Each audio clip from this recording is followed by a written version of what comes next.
when you were optimizing for trying to set the world record in the 100 miler, were you doing like analysis of maybe like what were the variables you were looking at?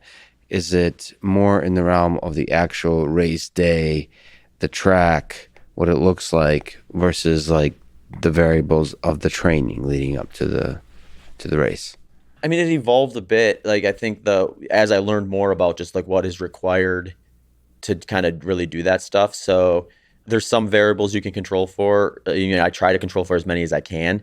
The big one that kind of stands out that you can't necessarily control for is it's pretty rare where you get an event where they're just doing 100 miles on a track. It's usually like an event of like a series of different events where there might be like some people out there doing 50K, some people out there doing 24, some day, like the event I did there's 6-day folks out there. They're trying to see how far they could get in 6 days. So you have like this much wider range of pacing just due to like the distance.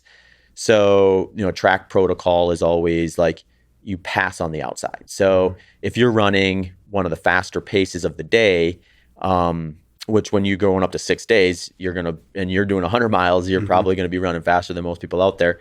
Then, you just end up running more because you end up running in lane 2 around the turns, and sometimes lane 3 around the turns. So it's down to those little details that have a big impact. Yep. So I have to build that into my pacing strategy. I also have to build into the pacing strategy like relative non-moving time. I did a race just recently. It was the U.S. Track and Field 100-mile road championships, and I did not stop once other than like, I guess I technically stopped like in the aid station for like a few seconds to like grab bottles and get myself wet because it was like 94 degrees that day. But I didn't like stop at all during that race from like what I would say is like a long period of time where we're getting up to like a minute.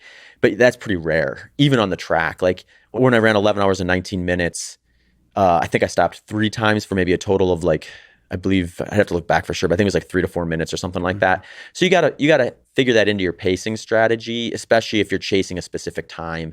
Because if I'm pacing for, at the time the world record was 11:28.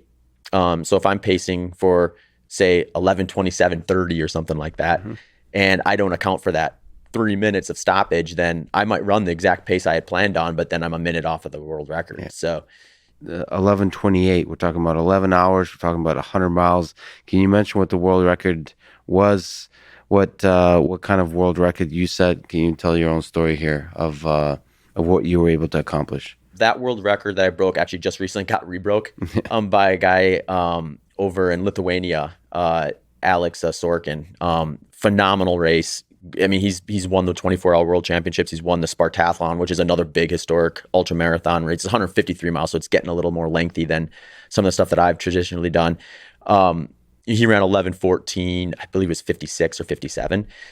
So his pace was 6:45 per mile. Mine was 6:47 and a half in terms of just like the pacing strategy. I mean, it's just really cool because for me, the motivation with chasing the world record was multifaceted. I think there was, as I kind of moved through, because I mean, it took me almost 6 years from the day I decided I wanted to chase that time to the day I actually did it. And through that 5 to 6 years, I think I merged from just like my number one goal was to try to break the world record to my number one goal is how fast can I run this thing? And then ultimately, what needs to be done for a human to break 11 hours in 100 miles? Because I think that's going to happen soon. I think it's going to happen in the next few years. What pace would that be? Sub 11 would be, I think it's like 6:35 right about per mile. You're moving quick, but not so quick that like you're void of being able to think about everything as it's happening. So what's the pace in terms of, if you look for each of the 1 mile segments for the 100 miles, is it pretty steady? Like in order to break 11 hours, would it be pretty steady 6:35? Does it go up and down? Do you speed up at the very end? Like what's the pacing? If you were to, maybe how much variability is there in the pacing? Yep. For an optimal performance here? Yeah. So if you're talking about someone, let's say that there's someone, well, let's just take me for example. Let's say that we could just we had this infinite knowledge and we knew for a fact a perfect performance for me would produce a 10:59, but I'm not going a second faster. And I need to do everything right in order to run a 10:59.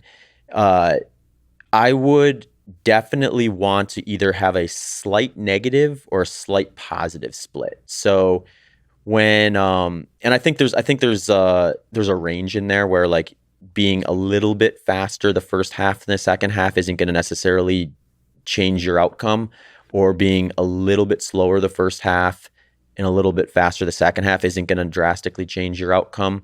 So that's what you're referring to the split is you're looking at the first 50 miles and the second 50 miles. And you can break it down as tiny as you want. Like I think when you take out the outlier laps where I stopped to use the bathroom, which would have been that like 3 to 4 minute non-moving time that I talked about before, my splits were really tight.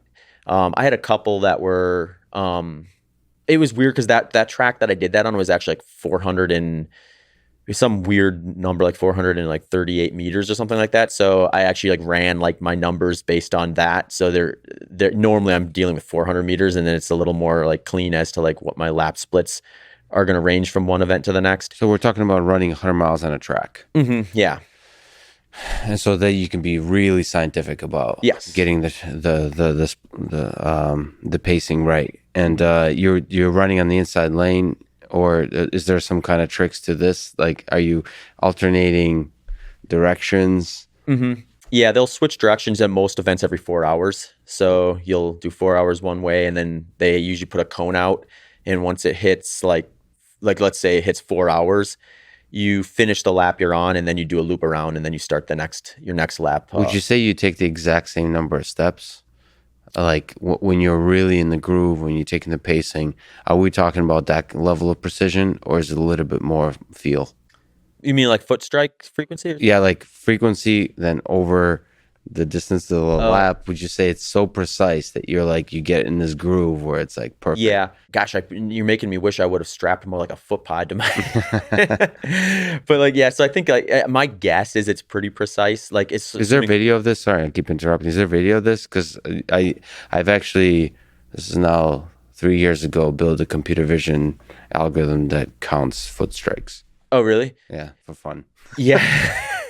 I was trying to understand. We'll talk about this. We have the same definition of fun when I've got find myself on a track for all day, and you find yourself counting foot strikes. I was trying to understand if there's how much variability there's in extreme like elite performers within a particular race, but also across races. It was just interesting to me from a robotics perspective, if like how much variability there is in the human body in the way they use legs to move quickly. I think my guess would be that at the individual level, it's going to be pretty precise, assuming the pacing is consistent.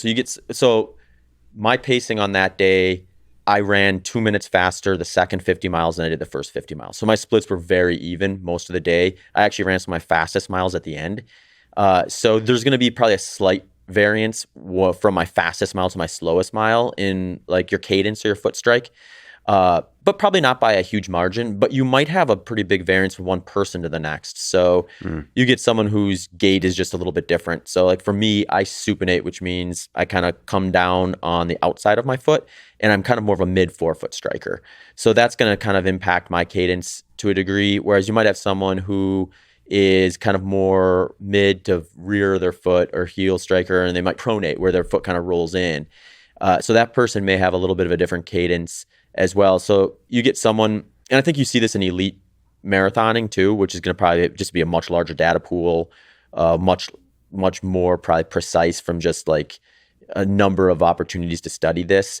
And I think even their ranges from one person to the next can be, I wouldn't say drastic, but to the degree of like 10 to maybe even 20 steps per minute or something like that from one person to the next. But most people, the faster they go, the higher their cadence is going to be. The slower they go, the lower their cadence is going to be. But there's going to be probably a range of optimal lowness and I don't know what probably an optimal highness too within that.